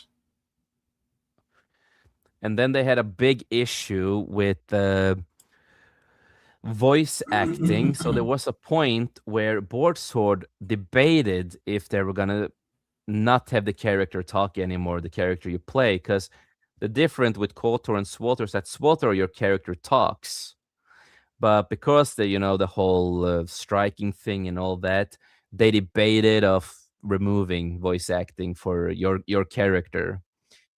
So one of the stories DLCs, because SWTOR is known for one thing that have annoyed me for a long time now. They can never finish a DLC. They give you probably half of the DLC, and then you probably have to wait almost 7 years for the next one. Next part of the game. Oh boy. So yeah, I'm not a big fan of the modern ways of gaming. Yeah, no.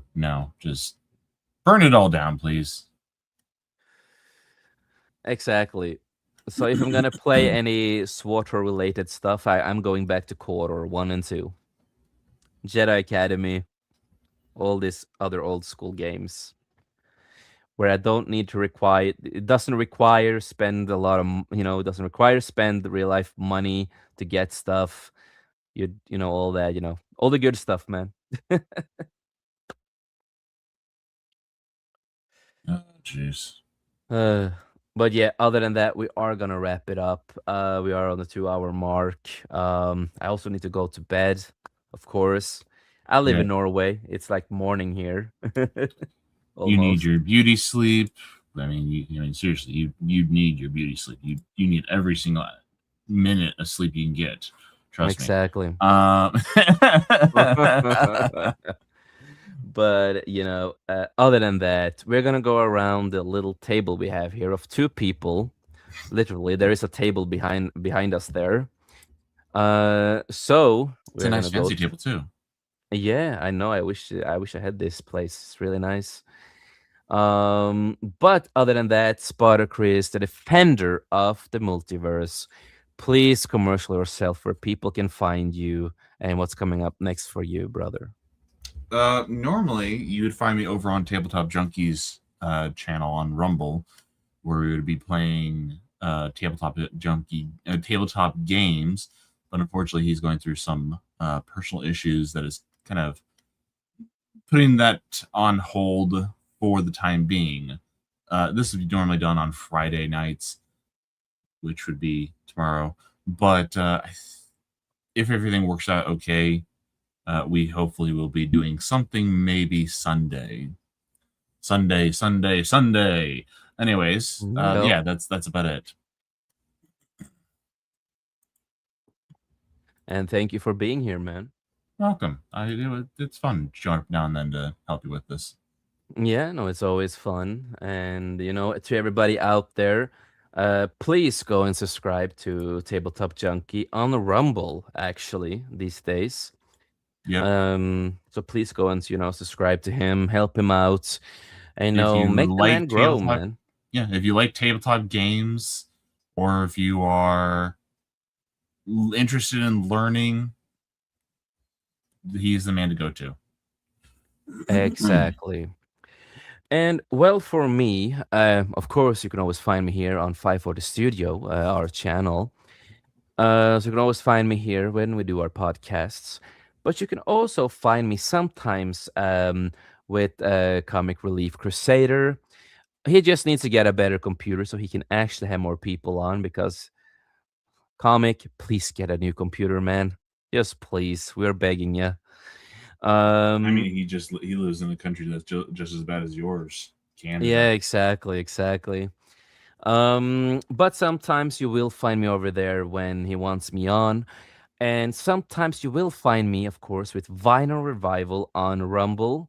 When I get the times, I will try my best to join when I can. And I will always try to share out links. And if I'm going to guest up to other shows and stuff like that, I always try to post it as often as I can. And other than that, I am still working with my band. We are creating a lot more new music I'm excited for to get out there. Their I'm excited. next big hit will be their rendition of "Twinkle Twinkle Little Star."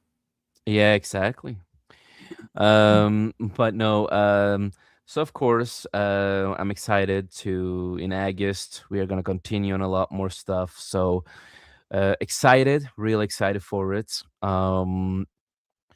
And as I said, I just finished up my book, The Last Gamble.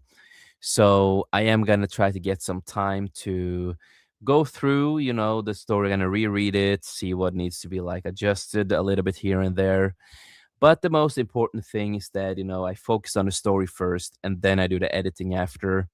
So at least after a long time, I finally got the story the way I wanted it to be. And of course, my first book is still out there, The Forsaken. You just need to buy the director's cut because thank you, Amazon, for messing up stuff for me. But at least the full version is out there. It's in the bio. So if you're interested to read my first short story that I made, it's out there. I was really happy creating it. And also, I work as a film and video editor. That is my profession. That's what my professional job is. So if you are interested to, hire me for a project, it could be a film, it can be a YouTube video, Rumble video. It does not matter what platform it really is on. I'm always up for hire, and I try to be as nice as I can when it comes to budgets. And we can always, we have a great discussion and we will talk together and find the right price of the length of whatever you want. Um, so you can always, like I said earlier, you can always get a hold of me on X and Facebook. That's the two main platforms I am using currently. So it is, of course, my name is Jason Fox, so you will find me on those places. Um, and yeah, other than that, I don't have a lot more other stuff to commercial actually. So other than that, as I always say, just remember life's too short, make the most of it. And we in 540 Studio, we love you and we appreciate you. And none of us could have been here today if it wasn't for all of you great people out there. You mean the world to us. So thank you so much for supporting us and inspiring us to continue the work that we are trying to do. And with that, God bless you all, and we will see you again next time. Goodbye, everybody.